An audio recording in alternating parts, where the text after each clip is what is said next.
প্রার্থীর নাম হচ্ছে নুনু ধর। বললাম নুনু ধর নির্বাচনে দাঁড়াইছে পত্রিকায় হেডলাইন, নুনু খারাইছে। এইটা দেখা তো নুনু সেই খেপে গেল, পত্রিকা অফিসে ফোন দিয়ে সেই গালাগালি। পরের দিন হেডলাইন, নুনু গরম হয়েছে। এইবার যে নুনু যে দাঁড়াইছে, ওর দলের সিনিয়র নেতা যে রানিং ভাইস চেয়ারম্যান, সে কিছুই জানে না। সাংবাদিকরা তার কাছে জিজ্ঞেস করার জন্য, তো বলছে নুনু আবার কবে খারালো, আমি তো টেরই পাইলাম না।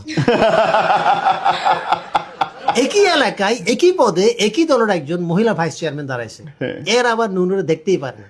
মহিলারা বিক্ষোভ মিছিল আই সেই করে মহিলারা আবার সাংবাদিকদের কাছে ওর বিরুদ্ধে অনেক কথা বলছে।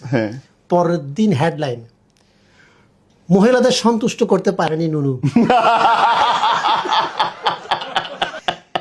সাংবাদিক থেকে সাবধান।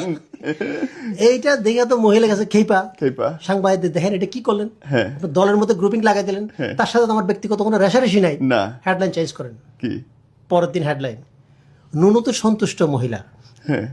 মহিলা চেয়ারম্যান প্রার্থী নুনুতে সন্তুষ্ট। এখন দেখা গেছে কি এটা লিয়ে আরেক গেঞ্জাম লেগে গেছে। দেখা গেছে দুজনের মধ্যে তো গ্রুপিং চলতেছে, দলের থেকে একটা বড় নেতাকে পাঠানো হয়েছে এই ঝামেলা মিটমাট করার জন্য। যে আসছে তার নাম হচ্ছে কালীধর। কালীধর আবার নুনুরে দেখতেই পারে না, কারণ কালীধর একটা ফেসবুক পোস্টে নুনু কমেন্ট করছিল, এত শুকনা পাশা লইয়া হাগেন কেমনে।